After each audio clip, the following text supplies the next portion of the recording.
There's more than a week to go for the federal government to lock down the support it needs to pass its first budget.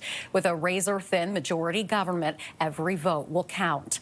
The government House leader is positioning the document as one that has something for everyone.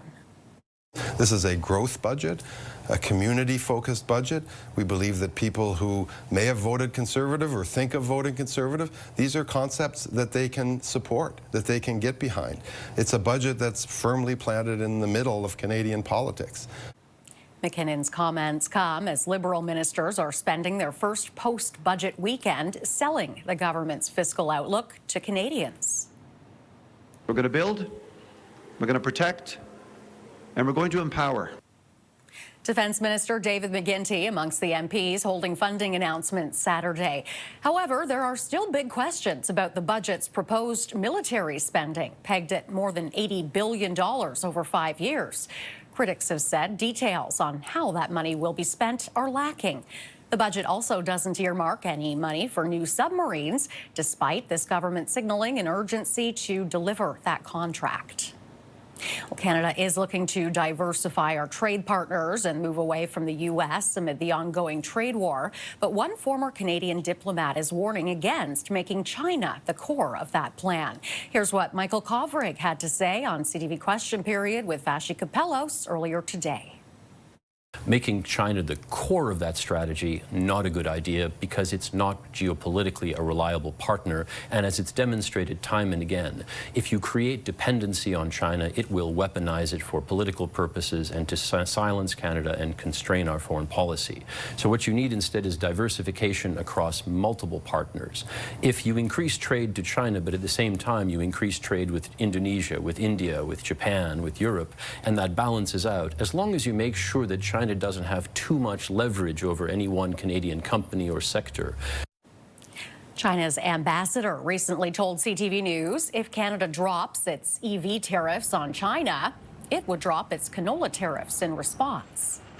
I think there's a waiting and see approach. Canada has said that it is going to review those tariffs and so on now. I think there might be space for recalibrating them, but the preferable scenario for Canada would be to shift that tendency more toward potential investments rather than pure trade. Because let's be clear, this is not even though the Chinese ambassador is presenting this as a quid pro quo, it's not a real one. Canada imposed those tariffs because the Chinese economic distortions are resulting in a massive dumping and overproduction, not just of electric vehicles, but of industrial products in general.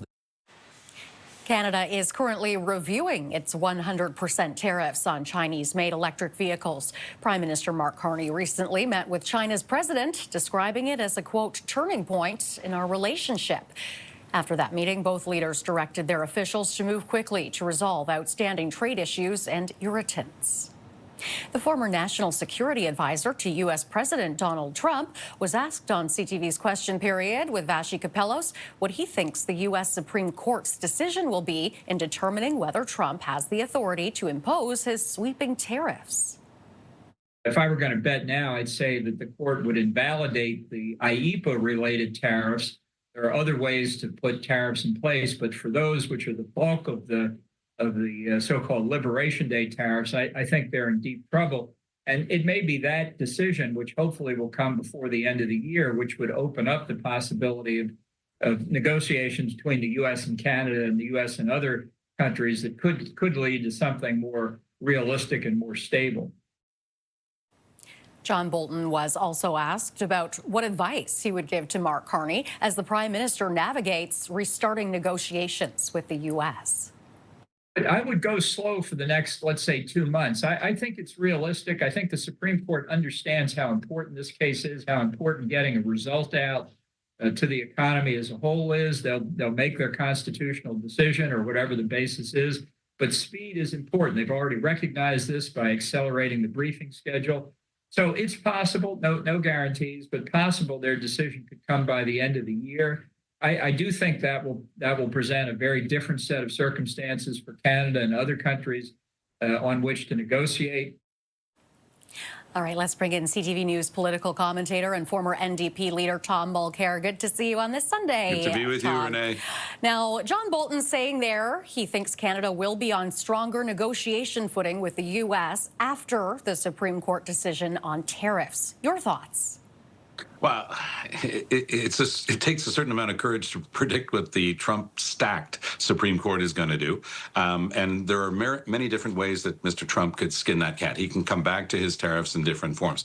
What I think is going to get thrown out by the Supreme Court is the rather narrow grounds of the fentanyl crisis being a national security crisis. That was transparently a lie by the Trump administration to try to hook into 50-year-old legislation that gives them the power to use a national emergency to get around a trade deal. So that's the core of it. I don't think it's going to change that much for us because, as Prime Minister Carney always points out, most of our trade is covered by the U.S., Canada, Mexico trade deal. That's the big one for us. That's got to be renegotiated starting in the new year. So we've got to keep our eyes on that prize.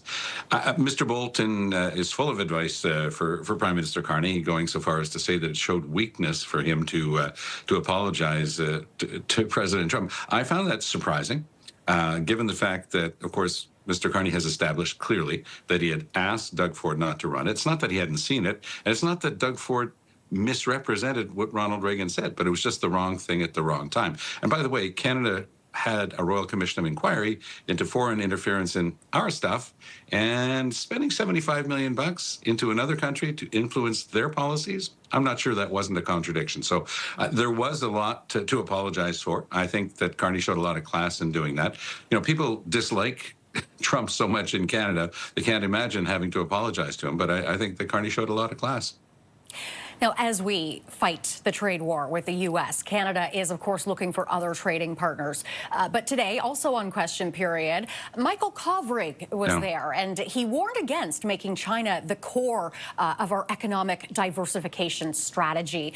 How do you think the government should handle this delicate dance with China? Oh, once bitten, twice shy. We've been through this. We're paying the price of being too close to one economic superpower, the United States of America. It's not that they're bad neighbors. Overall, we get along well with them. But all of a sudden, we have one president who's decided, hey, I can stomp on Canada. It's 1/8 our size economically, and let's just do it. And we didn't have much of a response. I agree with Kovrig when he says we've got to work on Europe, we've got to work on Japan and Indonesia and other countries. That's precisely what Mark Carney has been doing. You know, it's almost taken against him at some point, saying, well, why are you off in Great Britain again? Why are you off meeting the European Union? Because we need new trading partners. He's actually set a realizable goal to increase by, massively our trade by $300 billion over the next 10 years. That can be done. And it basically doubles our independence, with other trading partners vis-a-vis the U.S. He's not selling us any stories that it can be done rapidly, but it's a plan. And Carney clearly has a plan. And I think that Kovrig is not wrong to say we have to be careful, because China will try to do the exact same thing the Americans just did, go after our vulnerabilities and use it to their advantage. Every big country does it. We've just got to be wise to it. All right, Tom, we'll have to leave it there. Thank you very much for being here. Great chatting with you as always. Good to be with you. All the best, Renee. You too. That's CTV News political commentator and former NDP leader Tom Mulcair.